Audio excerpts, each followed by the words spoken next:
জানেন কি, মেয়েরা সবসময় বাস্তবতার কাছে হার মানায়। কখনো তার পরিবারের কাছে, কখনো তার স্বপ্নের কাছে, কখনো ইচ্ছের কাছে, আবার কখনো তার ভালোবাসার কাছে।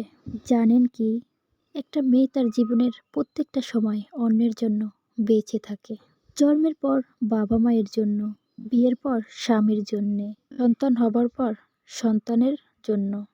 তার জীবনে কোনো চাওয়া পাওয়া থাকে না। যেটা থাকে তা হলো সবাইকে নিয়ে বেঁচে থাকার স্বপ্ন। মেয়েরা পারে না তার ইচ্ছের মধ্যে চলতে, পারে না তার ছোট ছোট স্বপ্নগুলোকে পূরণ করতে, পারে না কাউকে ভালোবেসে সুখে রাখতে।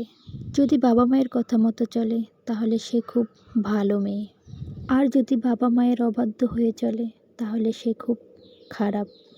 ভালোবাসার মানুষের হাত ধরে চলে গেলে ভালোবাসার মানুষটির কাছে খুব প্রিয়, অথচ তার কাছে না গিয়ে যদি পরিবারের কথা মতো চলতো তাহলে সে বেঈমান, স্বার্থপর। শুধুমাত্র একটা মেয়েই জানে এই সমাজে চলতে হলে তাকে কত বাস্তবতার সাথে যুদ্ধ করতে হয়।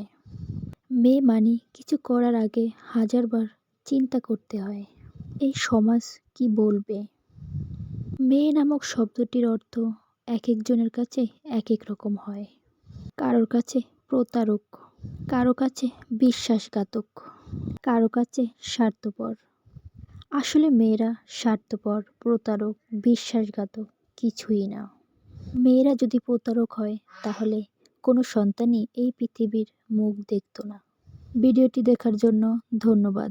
সাবস্ক্রাইব করে পাশে থাকবেন।